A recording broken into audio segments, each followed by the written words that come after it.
Di sini banyak orang, banyak terjebak secara rohani juga. Mereka menganggapnya bahwa gambar ini nih, gambar yang merasa besar, merasa hebat, merasa sibuk, merasa banyak kenalan selebritis, kenalan banyak, ya pokoknya intinya gereja modern banget. Ini dia melihat yang sebelahnya yang kecil. Lu siapa?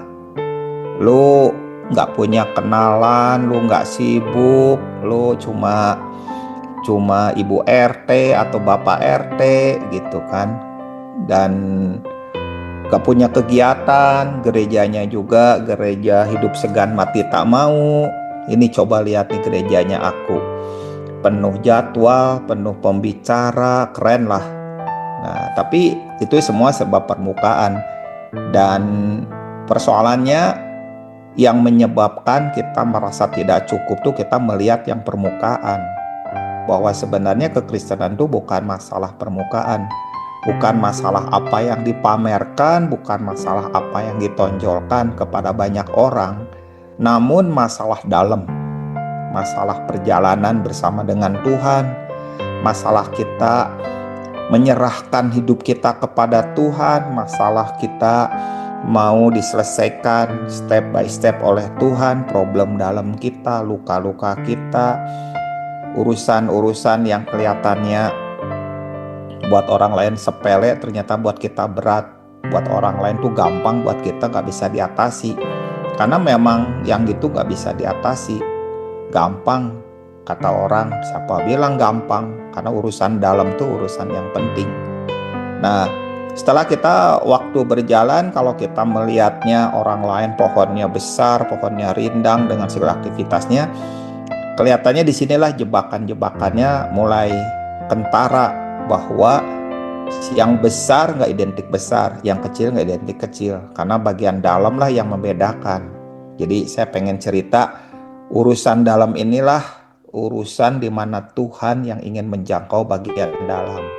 Tuhan yang harusnya diizinkan menyentuh bagian dalam kita, menyentuh luka yang selama ini nggak ada yang tahu, menyentuh gudang yang berisi barang-barang yang kita nggak pernah suka, nggak pernah kita pakai, barang-barang yang kita kubur di dalam gudang itu, dalam peti mati, dalam peti besi, dalam peti apa juga di dalam gudang. Dan kalau itu diizinkan Tuhan bekerja, bagian dalam itu akan berbicara banyak. Dan saya suka dengan gambar ini, karena lewat gambar ini kita sudah bisa menangkap banyak pesan. Ada teman cerita, gambar ini bercerita bahwa si besar nggak identik dengan dalam. Ya betul. Ada juga yang bercerita si kecil ternyata dalamnya begitu luar biasa ya. Si jiwanya itu mengejar Tuhan, nggak kelihatan dan sebagainya. Ada banyak. Lewat gambar ini kita bisa bercerita banyak. Jadi kalau kita lihat dalam, mata kita orientasinya ke dalam, kepada arah hati kita, kepada akar hati kita, kepada kondisi hati kita, maka semua luaran tuh efek dari dalam. Namun kalau mata kita terjebak, merasa tidak cukup, kita banyak menekankan luaran yang belum tentu dalamnya punya kedalaman. Intinya banyak orang disinilah terjebak oleh semua penampilan yang keren, penampilan yang ditonjolkan, penampilan yang dipamerkan. Sudah merasa cukup tetapi iblis bikin tidak cukup, dan dengan penampilan-penampilan, ya kalau mobilnya bukan itu kayaknya kamu nggak cukup. Walaupun kamu sudah punya istri yang cakep, punya suami yang cakep, anak yang baik-baik, rasanya kurang. Bahkan kemarin ketemu dengan hamba Tuhan, sekarang hamba Tuhan katanya harus standarnya mobil yang skala sekian, katanya yang harganya sekian. Kalau mobilnya nggak segitu, ya itu hamba Tuhannya masih belum masuk lah dalam kelas yang lebih tinggi. Orang tuh dalam dunia pelayanan juga sudah bikin klasifikasi, bikin kasta-kasta, karena memang jebakannya sangat tinggi. Tapi Tuhan nggak melihat penampilan luar. Tuhan nggak lihat penampilan kita.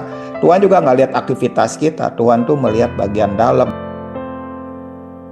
Akar kita bagaimana, hidup di dalam kita bagaimana, manusia batiniah kita bagaimana. Karena itu poin penting. Karena itu disinilah apa yang ditanam Tuhan harus tumbuh, karena bukan apa yang kita tanam. Banyak orang menginginkan bahwa yang kita tanamlah yang jadi. Makanya Yesus berkata, apa yang tidak ditanam oleh Bapakku akan dicabut dan sampai ke akar-akarnya. Nggak main-main, dicabut sampai ke akar-akarnya.